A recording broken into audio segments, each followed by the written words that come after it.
శుక్లాంబరధరం విష్ణుం ఓ శశివర్ణం చతుర్భుజం ఓం శుక్లాంబరధరం విష్ణుం శశివర్ణం చతుర్భుజం ప్రసన్నవదనం ధ్యాయేత్ సర్వవిఘ్నోపశాంతయే. ప్రసన్ ప్రస- ప్రసన్నవదనం ధ్యాయేత్ ప్రసన్నవదనం ధ్యాయేత్ సర్వవిఘ్నోపశాంతయే. సర్వవిఘ్నోపశాంతయే. గజానన పద్మార్కం గజానన మహర్నిశం అగజానన పద్మార్కం గజాననమహర్నిశం అనేకదం తం భక్తానాం అనేకదం తం భక్తానాం ఏకదంతముపాస్మహే. ఏకదంతముపాస్మహే.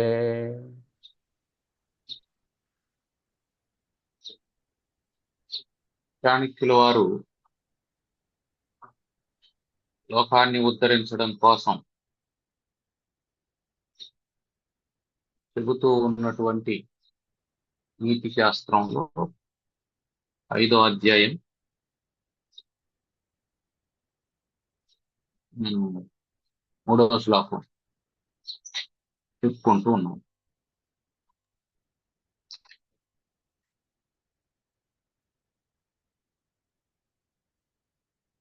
తావద్భయేషు భేతవ్యం తావద్భయేషు భేతవ్యం యావద్భయమనాగతం. యావద్భయమనాగతం ఆగతం తు భయం దృష్ట్వా ఆగతం తు భయం దృష్ట్వా ప్రహర్తవ్యమశంకయా. ప్రహర్తవ్యమయశంకయా. ఆగతం తు భయం వీక్ష్య ఆగతం తు భయం వీక్ష్య ప్రహర్తవ్యమశంకయా. ప్రహర్తవ్యమయశంకయా.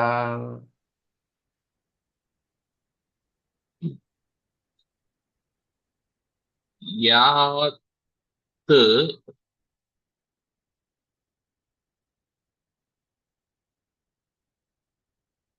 తావత్ భయేషు భేతవ్యం.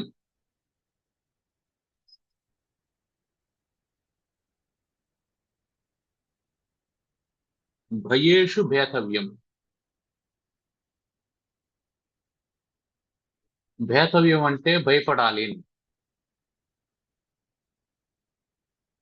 భయేషు అంటే భయానికి భయపడాలి. ఎప్పటి వరకు? యావత్ భయం అనాగతం తావత్. యావత్ ఎప్పటి వరకు భయము అనాగతం. ఆగతం అంటే రావడం. నీకు భయము రానంత వరకు భయాన్ని గూర్చి భయపడాలి. భయము రానంత వరకు భయాన్ని గురించి భయపడాలి. కష్టం రానంత వరకు కష్టాన్ని గురించి ఆలోచన చేయాలి. ఆగతంతో భయం వీక్ష. వచ్చినటువంటి భయాన్ని చూసిన వెంటనే అశంకయ, సందేహం ఏమీ లేకుండా ప్రహర్తవ్యం, దాన్ని పోగొట్టుకోవాలి.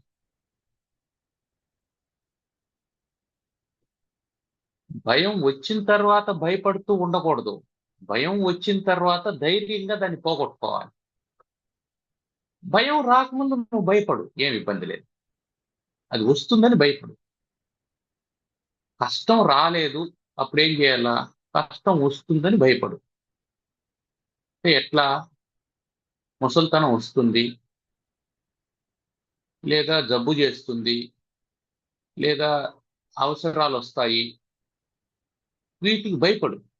భయపడి ఏం చేస్తావు? ఆ అనారోగ్యం వస్తుంది కాబట్టి ఆరోగ్యానికి కావాల్సినటువంటి వాకింగ్ చేయడము, ఎక్సర్సైజులు చేయడము, మంచి ఆహారం తీసుకోవడం, ఇది చేస్తూ ఉండు. ఇది భయంతో చేయడం. ఇవన్నీ బాధ్యతతో చేయడం, భయంతో చేయడం. ఏదైనా సరే, ఏదైనా చేయాలి. ఏదో కష్టం వస్తుందని చెప్పి అనుకుంటే నీ సంపాదనలో కొంత సేవ్ చేసి పెట్టుకో, కొంత పెట్టుబడి పెట్టుకో, కొంత పొదుపు చేసుకో, ఏదో ఒకటి చెయ్యి. పొదుపో మదుపో నీ ఇష్టం, ఏదో ఒకటి చేసుకో. ఇంకా ఇంకా ఏమైనా వస్తాయనుకుంటే దానికి కావాల్సింది చేసుకో. ఆర్థిక పరమైనటువంటివి ఏం చేయాలి, శారీరకమైనటువంటివి ఏం చేయాలి, కుటుంబానికి ఏం చేయాలి, ఇవన్నీ చేసుకో. ఎప్పటి వరకు? యావత్ భయం అనాగతం, అది రానంత వరకు. తావత్ భయేషు భేతవ్యం, ఆ భయాలకు భయపడుతూ ఉండు. భయపడుతూ ఉన్నావంటే ఏమర్థం? జాగ్రత్తగా ఉంటావు అని అర్థం. జాగ్రత్తగా ఉండాలి అని అర్థం. ఆగతం తు భయం వీక్ష్య, వచ్చినటువంటి భయం. ఇప్పుడు నీకు కష్టం వచ్చింది, జబ్బు చేసింది. జబ్బు చేసినప్పుడు ఏం చేయాలా? నాకు జబ్బు చేసింది అని దిగులు పడి ఉండకూడదు, హాస్పిటల్కి పోవాలా. హాస్పిటల్కి పోవాలంటే ఏం చేయాలా? నీకు ఇన్సూరెన్స్ ఉండడమో, డబ్బులు ఉండడమో, ఏదో ఒకటి ఉండాలి. దానికి నువ్వు భయపడినటువంటి కాలం ఉంటే అప్పుడు సేవ్ చేసి పెట్టి ఉండాలి, అప్పుడు జాగ్రత్త చేసి పెట్టుకొని ఉండాలి. భయపడడం అంటే ఏంటి? ఒక ఇన్సూరెన్స్ తీసి పెట్టుకొని ఉండడం, ఇట్లాంటివన్నీ చేయడం. అవన్నీ అంటే భయము లేనంత వరకు, భయము రానంత వరకు నువ్వేం చేయాలా? భయం వస్తుందనే జాగ్రత్తలో ఉండాలా. భయం వచ్చిన తర్వాత ఏం చేయాలా? భయపడుతూ ఉండకూడదు, భయపడుతూ ఉండకూడదు. అప్పుడు కార్యంలో దిగాల. ఆ ప్రహర్తవ్యం అశంకయ, ఏ అనుమానం పెట్టుకోకుండా దాన్ని ప్రహర్తవ్యం. హర్తవ్యం అంటే పోగొట్టాలి అని, ప్రహర్తవ్యం అంటే సంపూర్ణంగా పోగొట్టుకోవాలి అని అర్థం. సంపూర్ణంగా పోగొట్టుకోవాలంటే దానికి రెండు రకాలైనటువంటి బలాలు ఉండాలి. ఒకటి భౌతికమైనటువంటి బలం, ఇంకొకటి మానసికమైనటువంటి బలం. మానసికమైనటువంటి బలం ఎప్పుడు వస్తుంది అంటే, భౌతికమైనటువంటి బలం నీకు సపోర్టింగ్ గా ఉన్నప్పుడు మానసిక బలం వస్తుంది. నువ్వు మానసికంగానే దృఢంగా ఉన్నావంటే భౌతిక బలాన్ని సమకూర్చుకోవడం చాలా సులభం. ఇది ఇదేం చేయదు నన్ను, నాకేం కాదు, నేను ఐ కెన్ ఓవర్కమ్ అనేటువంటి కాన్ఫిడెన్స్ నీకుంటే ఎలా ఓవర్కమ్ చేయగలవో దానికి కావలసినటువంటి దారులు నీకు కనిపిస్తాయి. ఎవరికో జబ్బు చేసింది, డాక్టర్ చెప్తాడు, నీకు క్యాన్సర్ వచ్చింది, ఒక 6 నెలల కంటే మించి బతకో అని చెప్పి అంటాడు అనుకో. అప్పుడు నీ కాన్ఫిడెన్స్ ఏముండాలంటే, సరే ఇంత టెక్నాలజీ అభివృద్ధి చెందినటువంటి ఈ రోజుల్లో క్యాన్సర్ వస్తే నేను చనిపోవడం ఏంది, డాక్టర్కే సరైనటువంటి అవగాహన లేదు, నేను బ్రతకగలను, ఐ కెన్ సర్వైవ్. కాకపోతే దీనికి నేను కొన్ని మార్పులు చేసుకోవాలి, ఏమేం చేసుకుంటే నేను బ్రతకగలను అని చెప్పి కాన్ఫిడెన్స్, నీకు మానసికమైనటువంటి బలం వచ్చిందంటే ఆ బలం నీకు శారీరకమైనటువంటి కార్యాలు చేయడానికి తోడ్పడుతుంది.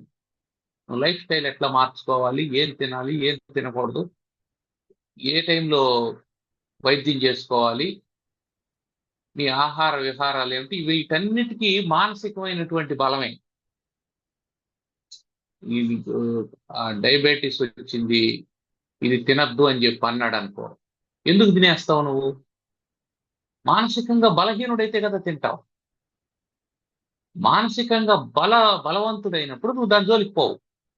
కాబట్టి నీకు మానసికమైనటువంటి బలం ఉంటే శారీరకమైనటువంటి బలం అంటే భౌతికమైనటువంటి బలం వస్తుంది.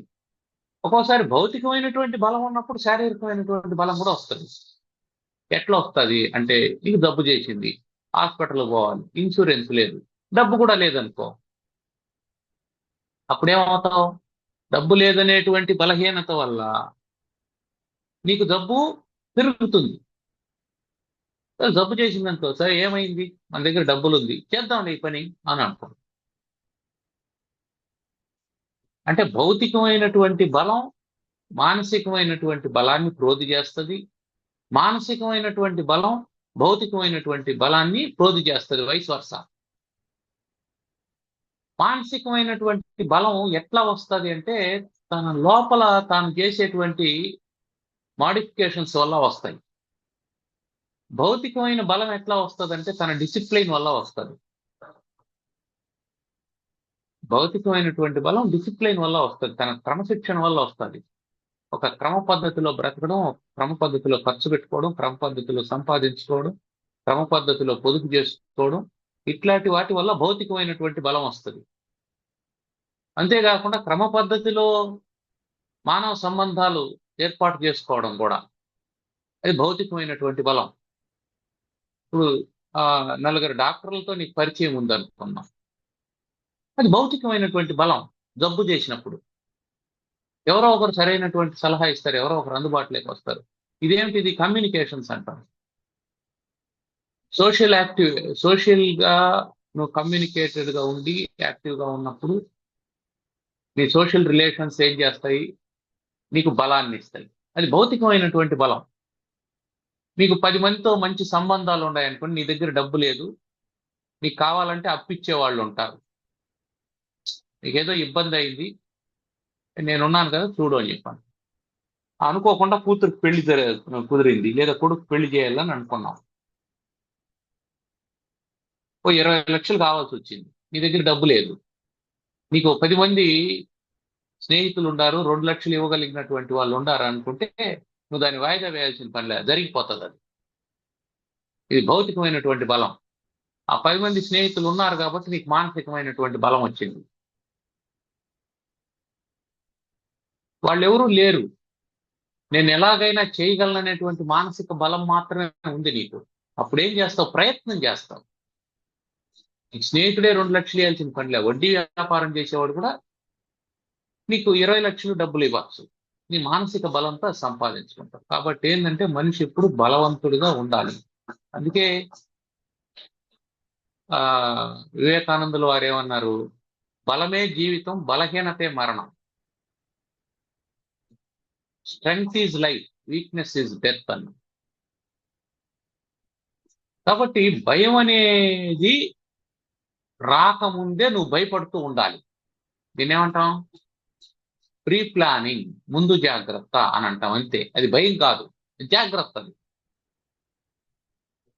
ఒకడు హెల్త్ ఇన్సూరెన్స్ తీసుకున్నాడంటే అది భయమా జాగ్రత్త? అది జాగ్రత్త, భయం కాదు. ఒకడు సేవింగ్స్ చేస్తున్నాడంటే అది జాగ్రత్త, భయమా అంటే జాగ్రత్త. ఒకడు ప్రతిరోజు వాకింగ్ చేస్తున్నాడు లేదా జిమ్కి పోతున్నాడు అని అంటే అది జాగ్రత్త, అది భయం కాదు. నువ్వు జిమ్కి పోయినా చచ్చిపోతావు, ఇంక పోయినా చచ్చిపోతావు, సేవ్ చేసినా చచ్చిపోతావు, హెల్త్ ఇన్సూరెన్స్ ఉన్నా చచ్చిపోతావు. That is final. అయితే హెల్త్ ఇన్సూరెన్స్ లేదనుకో, జబ్బు వస్తేనే చచ్చిపోతావు. హెల్త్ ఇన్సూరెన్స్ ఉందనుకో, వైద్యం చేసుకొని నీ లైఫ్ స్పాన్ కొంచెం పెంచుకుంటావు. ఇక్కడ మళ్ళీ ఎవరికి ఎంత రాసి ఉంటే అదే కదండి అనే వేదాంతాన్ని ఇక్కడ తీసుకురాకూడదు. చనిపోవడం అనేది మన చేతిలో ఏముందండి? ఎవరికి ఏం రాసి ఉంటే అది జరుగుతుంది కదా, అంతలో మాత్రానికి ఇవన్నీ చేసేది ఎందుకు అని అనకూడదు. నువ్వు కుక్క వేషం వేసినప్పుడు మొరగాలి, దట్ ఈజ్ రూల్. నేను కుక్క వేషం వేస్తాను కానీ మొరగనాను అనకూడదు. మనిషిగా పుట్టావు, నీకు తల్లిదండ్రులు ఉన్నారు, అన్నదమ్ముళ్ళు అక్క చెల్లెల్లో ఉన్నారు, నీకు భార్య ఉంటుంది, పిల్లలు ఉంటారు. సో నువ్వు డ్రామా నడుపుతూ ఉన్నావు, వేషం వేసేసిన తర్వాత ఏం చేయాలా? అని పర్ఫెక్ట్గా నటన చేయాలి, మంచి యాక్టింగ్ ఉండాలి. యాక్టింగ్లో తేడా ఉండకూడదు. కానీ యాక్టర్కు ఉండాల్సినటువంటి విషయం ఏమిటి? యాక్టర్కు ఉండాల్సిన విషయం ఏంటంటే నేను యాక్టర్ని మాత్రమే అనేటువంటి స్పృహ ఎప్పుడూ ఉండాలి. భీముడు వేషం వేశావు, దుర్యోధనతో గొడవ పడుతున్నావు. నేను భీముడినే అనుకొని గొడవ పడ్డావు అనుకో, అవతల వాడిని కొట్టే ప్రమాదం ఉంటుంది. నువ్వనేటువంటి స్పృహ నీకు ఉండాలి.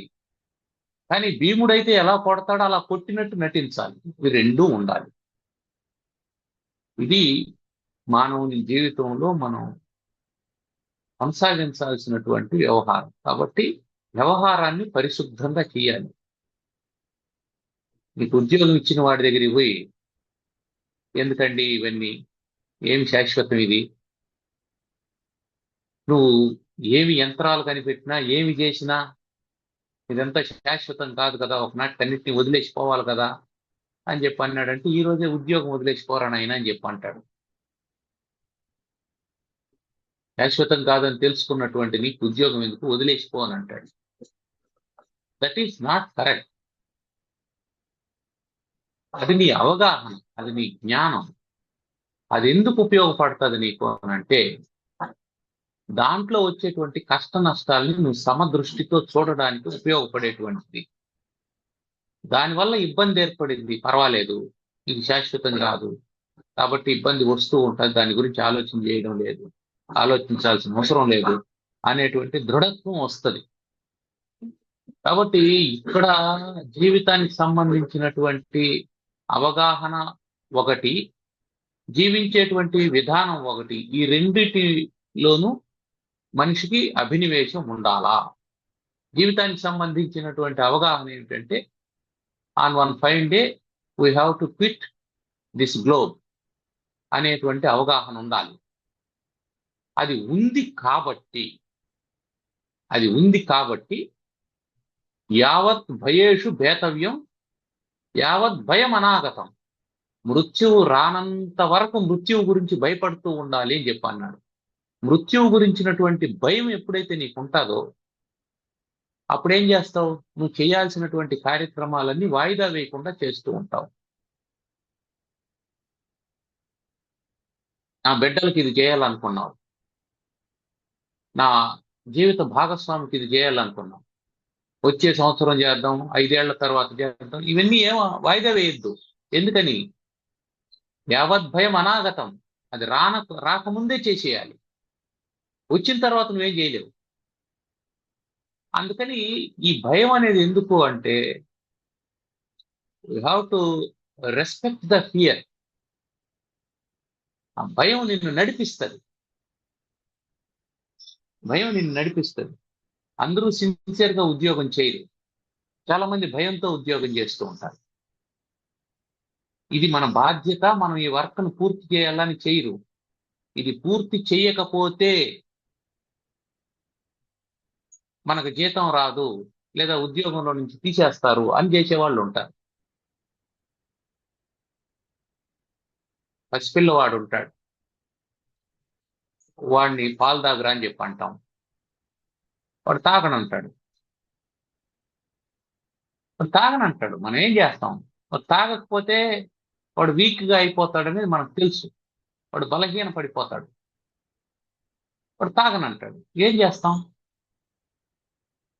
అందుకే ఏం చెప్పినారు, నయమున పాలుంద్రావరు భయమున విషంబునైన భక్షింతురుగా నయమెంత దోషకారియో భయమే చూపంగవలయు బాలలకెప్పుడు అని చెప్పన్నారు.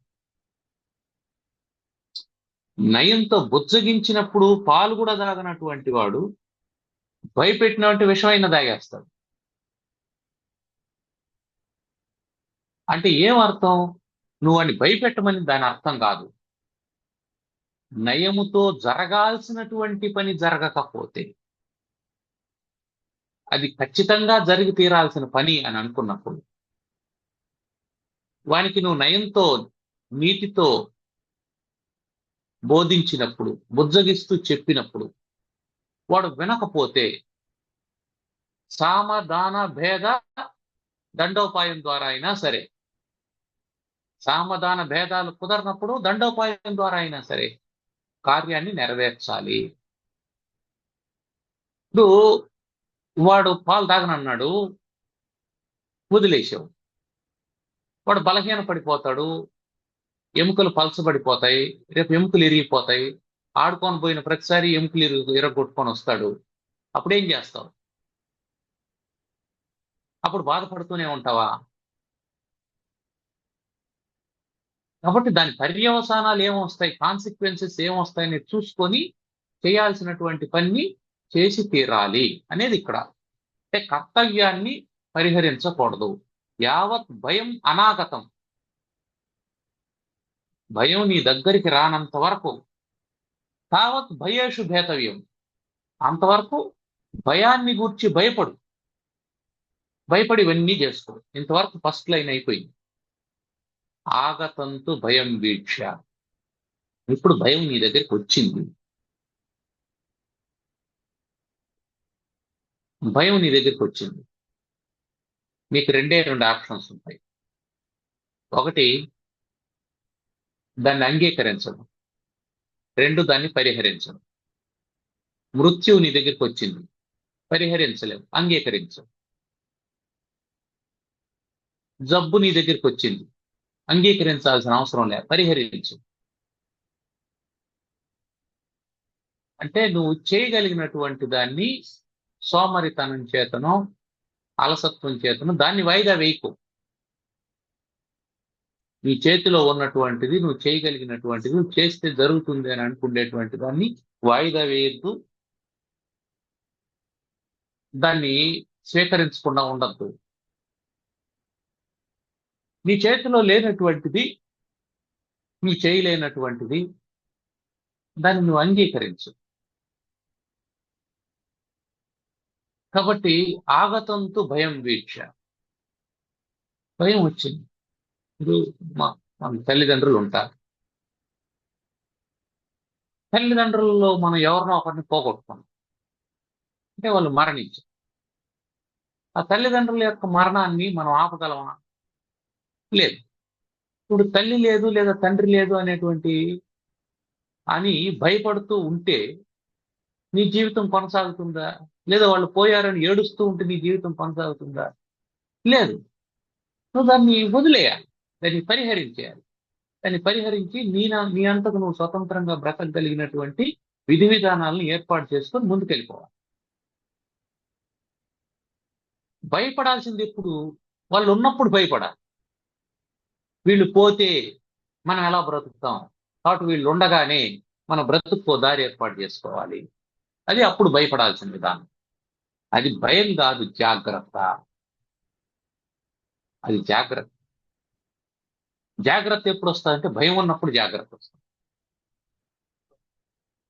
పడతావు, పడితే కాలు ఇరుగుతుంది అనే భయం ఉంటే పడకుండా ఎలా నడవాలి అని జాగ్రత్త తీసుకుంది. కాలికి ముళ్ళు గుచ్చుకుంటే నొప్పి ఉంటుంది అనే భయం ఉంటే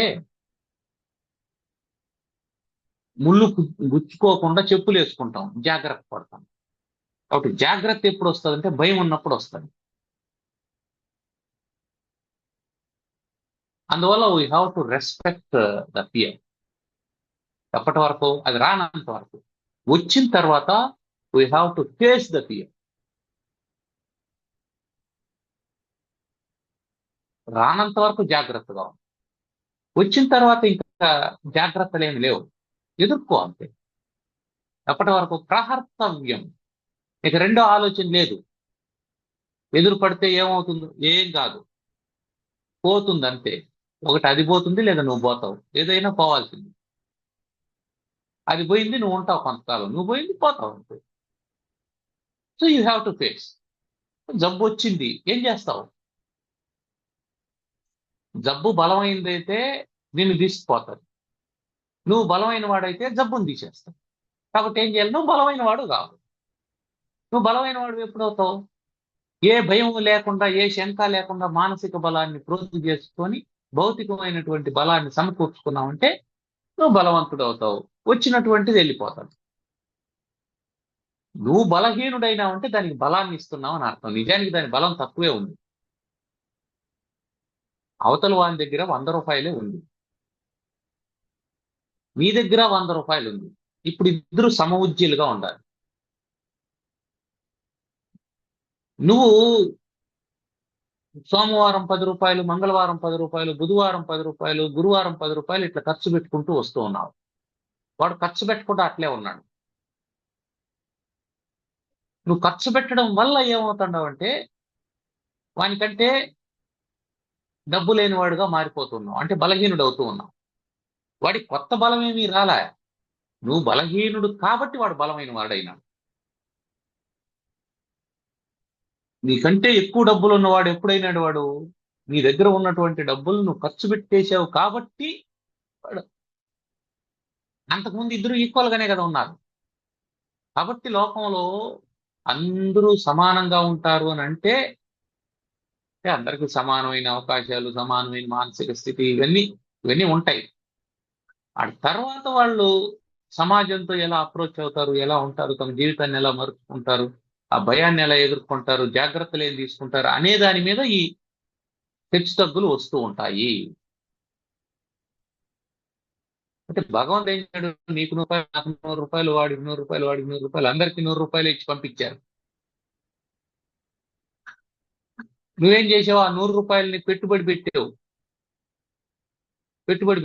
100ని 200 చేసావు, 200ని 400 చేసావు, 400ని 800 చేసావు, 800ని 1600 చేసుకున్నావు. నేనేం చేసిన? ఆ 100 రూపాయలని పెట్టుకొని జాగ్రత్తగా దాన్ని వాడకుండా దాన్నే చూసుకోని ఉండా. నేను కూడా మంచివాడినే, నా 100 నా దగ్గర ఉంది. ఇంకొకటి ఏం చేశాడు? ఆ 100 రూపాయలు రోజు కొంత ఖర్చు పెట్టుకుంటూ వచ్చాడు.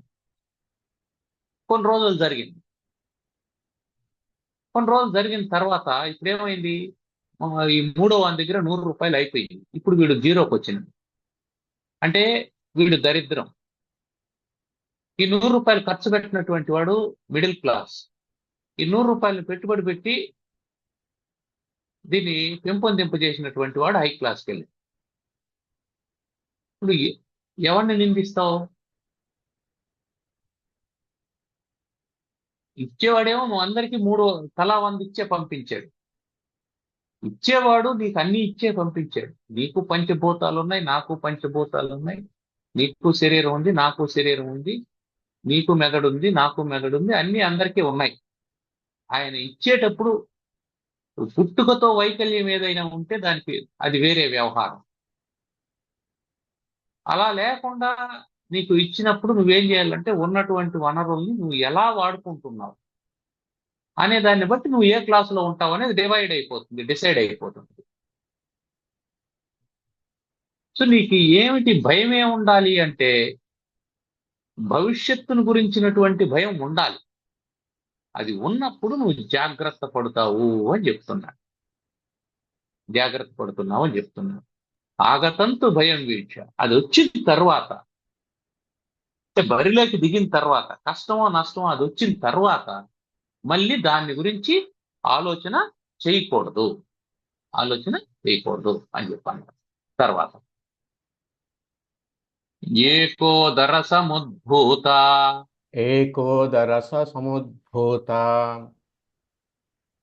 ఏక నక్షత్ర జాతకాః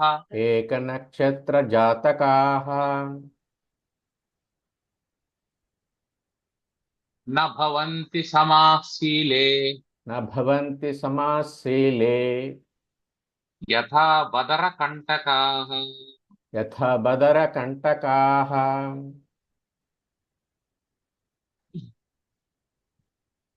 ఏకోదర సముద్భూత.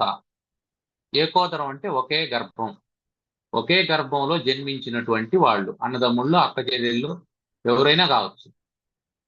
ఏక నక్షత్ర జాతకాః, ఒకే నక్షత్రంలో పుట్టినటువంటి వాళ్ళు కూడా శీలే, గుణం విషయంలో సమాహ నా భవంతి, సమానంగా ఉండదు. ఒక్కొక్కరి గుణం ఒక్కో రకంగా ఉంటుంది. అన్న గుణం ఒకటి, తమ్ముని గుణం ఒకటి. వాని నక్షత్రం నా నక్షత్రం ఇద్దరిది ఒకటే అని అంటే ఇద్దరు ఒక రకంగా ఏం ఆలోచన చేయరు. అది ఎప్పుడు ఉండదు అట్లా. కాబట్టి ఏం చేస్తావు? ఇక్కడ జాతకం చెప్పేవాడు ఈ నక్షత్రానికి, ఈ రాశి వాళ్ళకి ఈ ఫలితాలు అని చెప్పి అంటాడు. ఈ నక్షత్రం వాళ్ళకి, ఈ రాశి వాళ్ళకి ఈ ఫలితాలు అని అంటే అర్థం ఏంటి? ఎవరికో ఒకటికి ఉంటుంది. అది కూడా ఎట్లా ఉంటుందంటే ఒక నక్షత్రానికి 4 పాదాలు ఉంటాయి.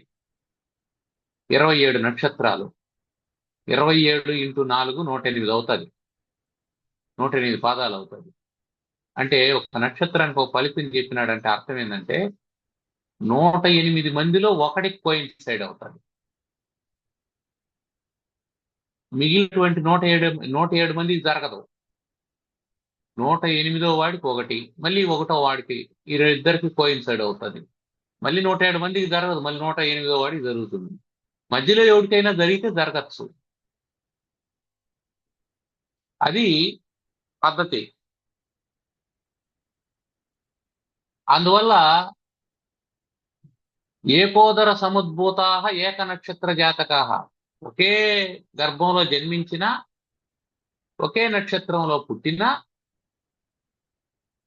శీలే గుణం విషయంలో సమానంగా ఉండరు అని చెప్పి అన్నాడు. ఎట్లా అంటే యథా బదర కంటకాహ అని. బదరి వృక్షం అంటే రేగు చెట్టు. ఆ రేగు చెట్టు ముండ్లు, కంటకం అంటే ముండ్లు. ఆ రేగు చెట్టు ముండ్లు అన్ని ఒకే కొలతలో ఏం ఉండవు. ఒకటి పొడవుగా ఉంటుంది, ఒకటి పొట్టిగా ఉంటుంది. ఒకే కొమ్మకు పుట్టినటువంటివి కదా, అన్ని ఒకే కొలతతో ఉండాలి కదా, అట్లే ఉండవు. ఒకటి పొడవుగా ఉంటుంది, ఒకటి పొట్టిగా ఉంటుంది, ఒకటి చక్కగా ఉంటుంది, ఒకటి వంపుగా ఉంటుంది. ఇట్లా రకరకాలుగా ఉంటుంది. ఒకే తల్లిదండ్రులకు పుట్టినటువంటి పిల్లలు కూడా ఒకడు ఉత్తముడు అవుతాడు, ఒకడు ఇట్లా ఉంటాడు. రావణుడు, కుంభకర్ణుడు, విభీషణుడు ఉన్నారు. రావణుడు ఒక టైపు, కుంభకర్ణుడు ఒక టైపు, విభీషణుడు ఒక టైపు. విభీషణుడేమో ధర్మము, నీతి, న్యాయము అని ఉండేటువంటి. కుంభకర్ణుడేమో నేను తిన్నానా పడుకున్నాను అంతే. రావణాసురుడేమో ఆ లోకాన్ని చేయిద్దామా, ఈ లోకాన్ని చేయిద్దామా, వాడిని చూద్దాం. ఇది వాడి వ్యవహారం. అందరూ ఒక తల్లిదండ్రికి పుట్టినటువంటి వాళ్లే కదా, ఎందుకు ఇంత తేడా? పాండురాజు కుమారులు పాండవులు 5 మంది 5 రకాలు. ధర్మరాజుది ఒక ఆలోచన విధానం, భీముడిది ఒక ఆవేశం, అర్జునుడు ఒక రకమైనటువంటి విధానం, నకుల సహదేవుడు ఒక రకమైనటువంటి విధానం. అంటే ఒకే మనం లోకంలో కూడా చూడొచ్చు. ఇద్దరు అన్నదమ్ముళ్ళు ఉన్నారంటే పెద్దోడు ఒక రకంగా ఉంటాడు, చిన్నోడు ఒక రకంగా ఉంటాడు. ఒకడు బాగా చదువుకుంటాడు, ఒకడు బాగా ఊరు తిరుగుతూ ఉంటాడు. ఒకడు బాగా తింటాడు, ఒకడు తక్కువగా తింటా అంటాడు. ఒకటికి ఒకటి ఇష్టం ఉంటుంది, ఇంకొకటికి ఒకటి ఇష్టం ఉంటుంది. విచిత్రం ఏంటంటే వీళ్ళిద్దరు గొడవ పడతా అంటారు ఎప్పుడు. వీళ్ళకిద్దరికి ఏకాభిప్రాయం ఎప్పుడు ఉండదు. కాబట్టి ఈ శీలం అనేది ఎట్లా వస్తుందంటే వాడి జీన్స్ నుంచి వస్తుంది శీలం. జీన్స్ సపరేట్ గా ఉంటాయి. ఆ జీన్స్ అనేది ఏమిటి? వాడి ప్రారంధం. జీన్స్ అనేది కేవలం శరీర నిర్మాణానికి మాత్రమే కాదు, వ్యక్తిత్వ నిర్మాణానికి కూడా దోహదపడుతుంది. అది కూడా అందులో ఇన్బిల్టే. కాబట్టి దాన్ని బట్టి ఆ జీన్స్ మారుతుంది. కాబట్టి ఆ జీన్స్ ని మనం ఏం చేయొచ్చు అంటే వీళ్ళు ఫలానా తల్లిదండ్రుల పిల్లలు అవునా కాదా అనేది మాత్రమే మనం టెస్ట్ చేయగలం. అంతవరకే మనకు తెలిసినటువంటిది. కానీ ఆ జీన్స్ లో ఇంకా ఏమేం గుణాలు ఉన్నాయి అని ఆలోచన నిర్ణయించేటువంటి జీన్స్ కూడా ఉంటాయి. జీన్స్ లోనే ఉంటాయి ఆలోచనల యొక్క. అయితే ఆలోచన వచ్చిన ప్రతి ఒక్కడు ఆ పనిని ఆచరిస్తాడనేమీ లేదు. దానికి ఆ ఆలోచనకి అనుగుణమైనటువంటి దానికి కోఆపరేట్ చేసేటువంటి ఎన్వైర్న్మెంట్ ఉంటే దాన్ని ఆచరిస్తారు. ఇద్దరికి సమానమైన ఆలోచన వస్తే కూడా ఒకడు దాన్ని ఇంప్లిమెంట్ చేస్తాడు, ఒకడు ఇంప్లిమెంట్ చేయడు. ఎందుకు వీడు ఇంప్లిమెంట్ చేశాడంటే వీడికి ఆ పరిస్థితులు అనుకూలంగా ఉన్నాయి, దానికి ఎన్వైర్న్మెంట్ కోఆపరేటివ్ గా ఉంది.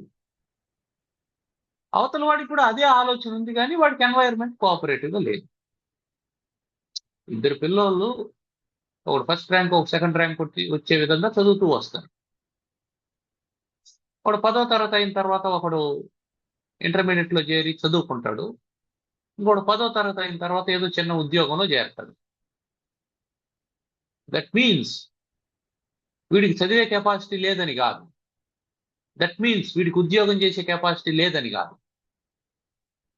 ఎన్వైర్న్మెంట్, చదువుకునే జీన్స్ ఉంది, but the environment is not cooperative. దానివల్ల ఏమవుతుంది, శీలం మారిపోయింది, ఎన్వైరన్మెంట్ మారిపోయింది, చేసే పని మారిపోయింది. పనిని బట్టి వాడు ఏం పని చేస్తాడాడు అనే దాన్ని బట్టి వాడి అప్రోచ్ కూడా మారిపోతుంది, వాడి మాటలు మారిపోతాయి, వాడి ఆలోచన విధానం మారిపోతుంది. దుర్మార్గులు అయినటువంటి వాళ్ళతో కలిసి పని చేస్తాడాడు అని అనుకున్నాం, వాడు ఎట్లా సజ్జనుడు అవుతాడు? మొదటి రోజు సజ్జనుడు అవుతాడు. నిరంతరం అదేంది మద్యం సేవించే వాళ్ళతో సహవాసం చేస్తాడాడు అని అనుకున్నాం. వీడు వాళ్ళని మార్చేది ఎప్పుడు ఉండదు, ఏదో ఒకనాటికి వీడు వాళ్ళలో కలిసిపోతాడు అంతే. కారణం ఏంటంటే రెగ్యులర్ ఇన్ఫ్లుయెన్స్. రెగ్యులర్ ఇన్ఫ్లుయెన్స్ ఎప్పుడైతే ఉంటుందో అప్పుడు ఏదో ఒకనాటికి ఇన్ఫ్లుయెన్స్ అవుతాడు. అందుకని ఇది రాంగ్ ఇన్ఫ్లుయెన్స్ అని అనుకున్న అని మనకు తెలిసిన వెంటనే ఏం చేయాలంటే దూరంగా వచ్చేయాలి. మన మనసు ఎప్పుడు మన అధీనంలో ఉండదు, మన మనసు ఎప్పుడు మన అధీనంలో ఉండదు, అది ఎప్పుడో ఒకనాటికి ఇన్ఫ్లుయెన్స్ అవుతుంది. పరాశరుడు గొప్ప తపస్సంపన్నుడైనటువంటి మహర్షి, గొప్ప తపస్సంపన్నుడైనటువంటి మహర్షి. అతను మత్స్యగంధిని చూసి మోహించాడు. సో అక్కడ ఏం జరిగింది, ఇన్ఫ్లుయెన్స్ అయింది.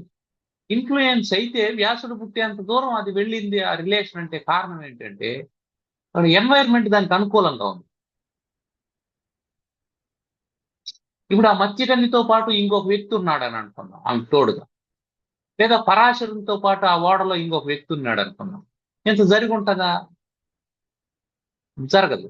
కాబట్టి మనల్ని ఇన్ఫ్లుయెన్స్ చేస్తుంది అనేటువంటి ఎన్వైరన్మెంట్ లో మనం ఇది మంచి ఇన్ఫ్లుయెన్స్ అయితే ఉండొచ్చు, అది చెడుగా ఇన్ఫ్లుయెన్స్ చేస్తుంది అనుకున్నప్పుడు అక్కడ నుంచి వీ హ్యావ్ టు క్విట్ అంతే. పరాశరుడు వచ్చాడు, నది దాటించమన్నాడు, ఆవిడ ఆలోచన చేయాలి. అరే అతను ఒంటరిగా ఉన్నాడు, నేను ఒంటరిగా ఉన్నాను, మనం పడవలో వెళ్ళకూడదు అని ఆవిడ ఆలోచన చేసి ఉంటే ఇంకెవరినో తోడు పిలుచుకొని వెళ్ళి ఉంటాను. లేదా అతనైనా ఆలోచన చేయాలి, అరే ఒక ఆడపిల్ల ఉంది, మనం ఓడెక్కుతున్నాం, ఇది మంచిది కాదు అని అనుకుంటే ఇంకెవరు లేరమ్మా అని అతనైనా చెప్పు ఉండాలి.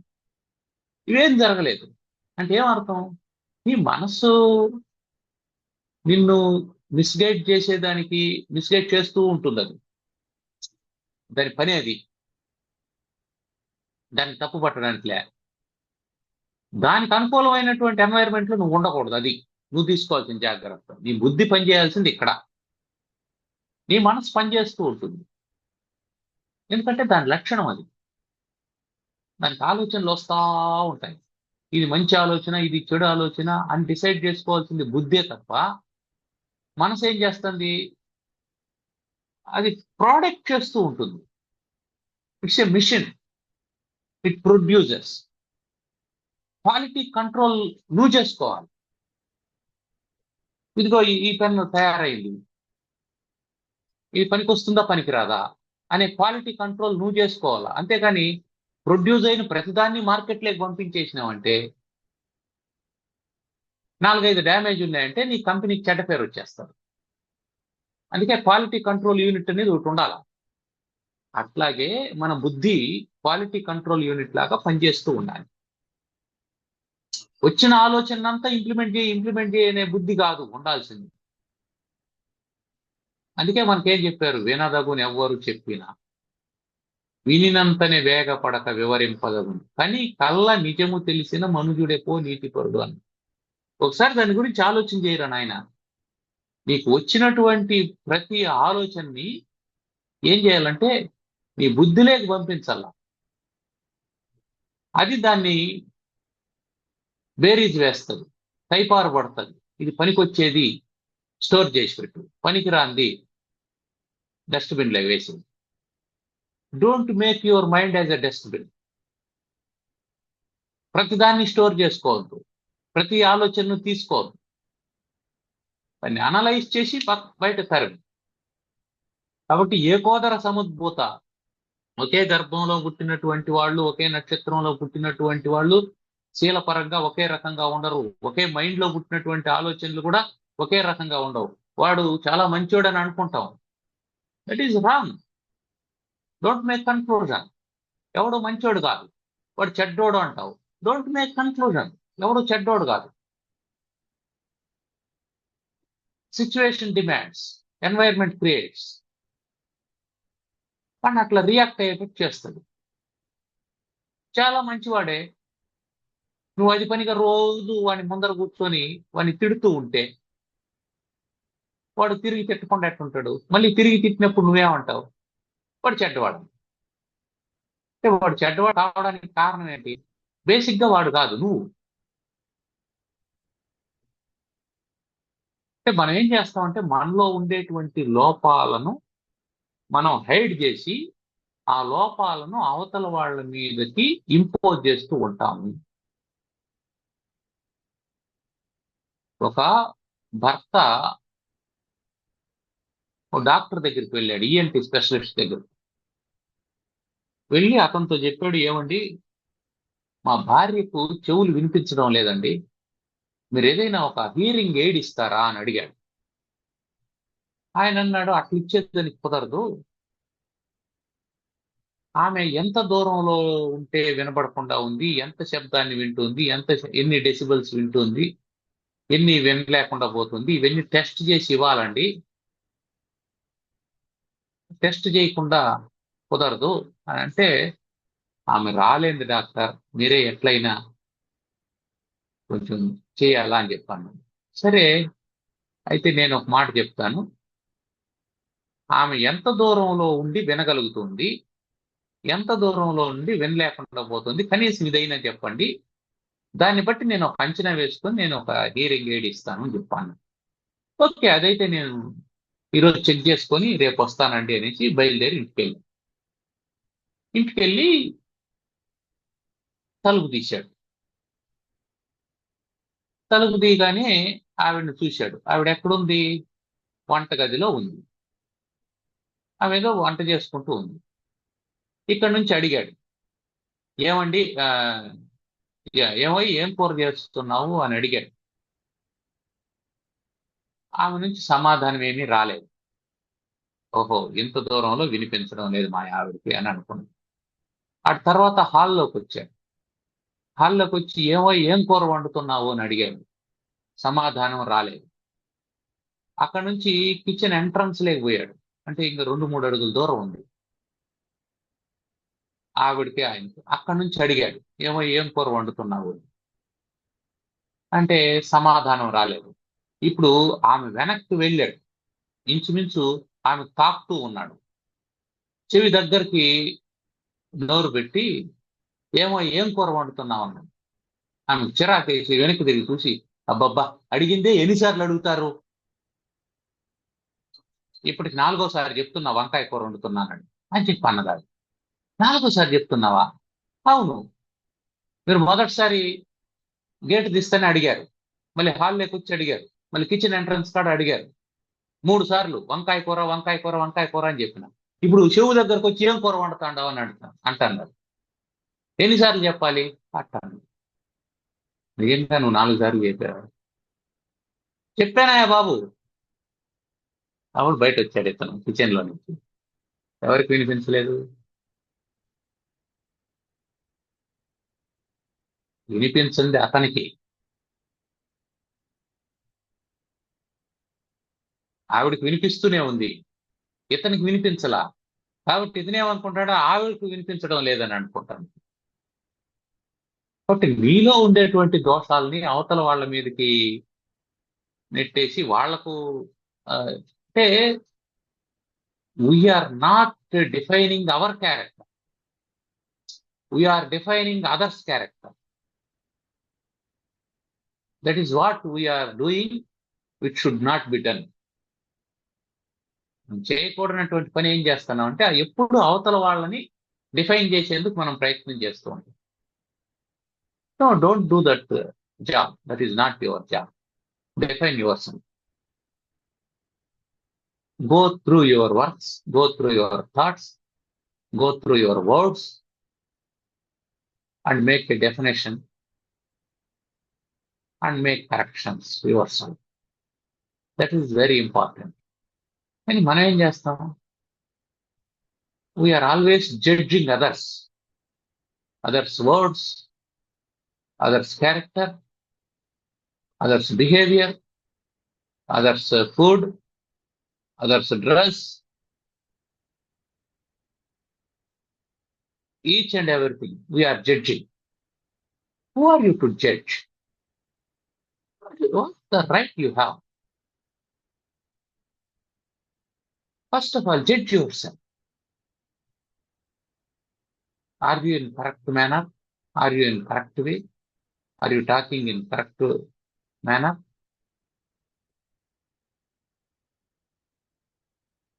ఇది కదా మనం చేయాల్సింది. కాబట్టి మనల్ని మనం శీలవంతుల్నిగా తయారు చేసుకోకపోతే అవతల వాళ్ళని మనం ఏమి చేయలేం. అందుకని ఏకోదర సముద్భూత ఏకనక్షత్ర జాతకాః నభవంతి సమాశీలే, గుణంలో సమానంగా ఉండరు. ఆ శీలం అనేది ఏం చేస్తుంది అంటే it depends upon the influencing factors. దాన్ని ప్రభావితం చేసేటువంటి అనేక అంశాల మీద ఒక వ్యక్తి యొక్క శీలం ఆధారపడి ఉంటుంది. అట్లని వాడు చెడ్డవాడు కాడు, వాళ్ళు మంచి ఉంది. కాకపోతే మనం 2 విత్తనాలు నాటాం, మామిడి విత్తనం ఒకటి నాటాం, వేప విత్తనం ఒకటి నాటాం. మామిడి చెట్టుకు నీళ్లు అందుతూ ఉన్నాయి, అది పెద్దదై. వేప చెట్టుకు నీళ్లు అందలేదు, అది చచ్చిపోయింది. అవి బతకలేదు. ఇప్పుడు ఏమైంది? నేను మంచి చెట్టు నాటాను, వేప చెట్టు పెద్దదై మామిడి చెట్టు చనిపోతే నువ్వు నాటింది చెడ్డ చెట్టు అని. అది కాదు, దానికి నీళ్ళు అందలేదు, అది పెద్దదయింది, అది చచ్చిపోయింది. దీనికి నీళ్ళు అందింది, ఇది పెద్దదైంది. అంత మాత్రం చేత దాంట్లో అది లేదని కాదు. ఈ భూమిలో అన్ని రకాలైనటువంటి రుచులు ఉన్నాయి. మిరప విత్తనం వేసినామంటే దానికి కాసేటువంటి కాయ కారంగా వస్తుంది. ఆ కారం ఎక్కడ ఉంది? భూమిలో ఉంది. నువ్వు ఇంకొక విత్తనం వేసావంటే అది కాయ పొల్లగా ఉంటుంది, ఇంకొక కాయ వేసావంటే అది తీయగా ఉంటుంది. ఈ తీపు ఉండేది, ఈ కారం ఉండేది పక్కనే నాటినామంటే కూడా పక్కనే ఉంటాయి. ఆ వేరుకి ఈ వేరు తగలతా కూడా ఉంటుంది. అయినా సరే దీని కాయ తీయగా ఉంటుంది, దీని కాయ చేదుగా ఉంటుంది, దాని కాయ కారంగా ఉంటుంది. హౌ? అది స్వీకరించేటువంటిది దాని జీన్స్. ఆ చెట్టులో ఉండేటువంటి జీన్స్ ఏం చేస్తుందంటే ఆ సాయిల్లో నుంచి ఏ లక్షణాన్ని స్వీకరించాలనో దాన్నే స్వీకరిస్తుంది. సాయిల్లో అన్నీ ఉంటాయి, నీలో అన్నీ ఉంటాయి. నువ్వు ఏది స్వీకరించాలి, ఏది స్వీకరించకూడదు అనేది, నువ్వు ఎవరితో ఉండవు, ఏం చేస్తావు అనేది నీ సోషల్ ఫ్యాక్టర్స్ మీద డిపెండ్ అయి ఉంటుంది. అది మనం గుర్తుపెట్టుకోవాల్సింది. కాబట్టి ఫలానా వాళ్ళ పిల్లోడు కాబట్టి ఇతను బాగుంటాడని, ఇతను మంచివాడని ఇట్లాంటి నిర్ణయాలు రావు, కన్క్లూజన్స్ కి రావద్దు అని చెప్పి అంటున్నాడు. నా భవంతి సమాహ, అందరూ సమానంగా ఏవి ఉండరు అని చెప్పారు. సరే, ఏమైనా ప్రశ్నలు ఉన్నాయా?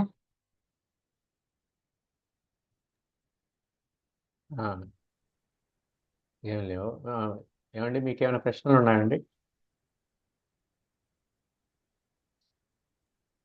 లేవండి, భయం గురించి బాగానే చెప్పారు. భయపడకండి, జాగ్రత్తగా ఉండండి అంతే. చచ్చిపోయాడు అని అందరూ అంటారు, భయపడుతూనే ఉంటాడు అతను, ప్రతిదానికి భయం ఎక్కువ, భయం ఉండకూడదు అని అంటారు. కానీ మీరు చెప్పిన ప్రకారంగా భయం ఉండాలి అనే తెలుస్తుంది ఇప్పుడు. భయం ఉండాలి, ఆ భయాన్ని జాగ్రత్తగా మార్చుకోవాలి. భయం ఉంది కాబట్టి దానికోసం ప్రయత్నం చేయాలి అంతే. మనకు జబ్బు వస్తుంది కాబట్టి ఇన్సూరెన్స్ తీసుకుంటాం అండి, అది భయం కాదు కదా. ఇన్సూరెన్స్ అనేది తీసుకోవడం అనేది భయం కాదు. ఉమ్, జాగ్రత్త అది. రేపు వృద్ధాప్యం వస్తుందని ఆ రోజు నాటి మనం రిటైర్మెంట్ అయిపోతాం, జీతం రాదనేసి ఇప్పుడే కొంత సేవింగ్ చేసుకుంటాం, ఉమ్, ఇప్పుడే ఒక ఇల్లు సంపాదించుకుంటాం, వృద్ధాప్యంలో కష్టపడలేం కాబట్టి. ఉమ్, ఇప్పుడే పిల్లలకి ఏమైనా ఇవ్వాల్సి ఉంటే ఇచ్చేస్తాం, అప్పుడు ఇవ్వలేం కాబట్టి. ఇదంతా భయమా జాగ్రత్త? జాగ్రత్తే ఇది, కానీ భయంతో కూడినటువంటి జాగ్రత్త, భయాన్ని అధిగమించేటువంటి జాగ్రత్త. సో భయపడకు అంటే అర్థం ఏమిటి అంటే పడకు అని. అంటే ఉమ్, భయాన్ని కొనసాగించేటట్టుగా చేయకుండా భయాన్ని ముగించేటట్టుగా చేసుకోవాలి. అంతే. భయం వచ్చే నాటికి నువ్వు ఎట్లా ఉండాలంటే దాన్ని ఎదుర్కొనే స్థాయిలో ఉండాలి. అది నీ ముందరకు వచ్చినప్పుడు ఎదుర్కొనే స్థాయిలో ఉంటే మనం జాగ్రత్త పడినట్టు, అంతే. ఇంకేం, విత్ డ్యూ రెస్పెక్ట్, అంతే. అంటే ఏ పని చేసినా భయపడకూడదు, భయం భయంతో ఆ పని చేయకూడదు అని అంటారు కదా. అవునండి, కానీ అది ఒట్టి మాట. ఉమ్, భయం లేనివాడు ఎవరు చెప్పండి మీరు. ఉమ్, ఇప్పుడు ఒకడు రోడ్డుకు ఎడం వైపున వెళ్తా అన్నాడండి, వాడు భయపడి వెళ్తున్నాడా జాగ్రత్తగా వెళ్తున్నాడా? ఉమ్, జాగ్రత్త. ఒకడు ఒకడు 80 కిలోమీటర్ల స్పీడ్ తోనే కారు నడుపుతున్నాడు, వాడు భయపడి నడుపుతున్నాడా జాగ్రత్తగా నడుపుతున్నాడా? ఉమ్, ఒకడు సిన్సియర్ గా ఉద్యోగం చేస్తున్నాడు, వాడు ఉద్యోగం పోతుందని సిన్సియర్ గా చేస్తున్నాడు అని అంటావా, భయంతో చేస్తున్నాడు అని అంటావా? ఉమ్, అంతెందుకు, మనం ఇప్పుడు టిఫిన్ చేస్తాం, భోజనం చేస్తాం, తినకపోతే చస్తామనే భయంతో చేస్తానామా? ఉమ్, లేదు, భయం ఈజ్ దేర్, అది అన్ని చోట్ల ఉంది. ఎక్కడ ఉంది? If you want to define it, దేంట్లో అయినా డిఫైన్ చేయొచ్చు.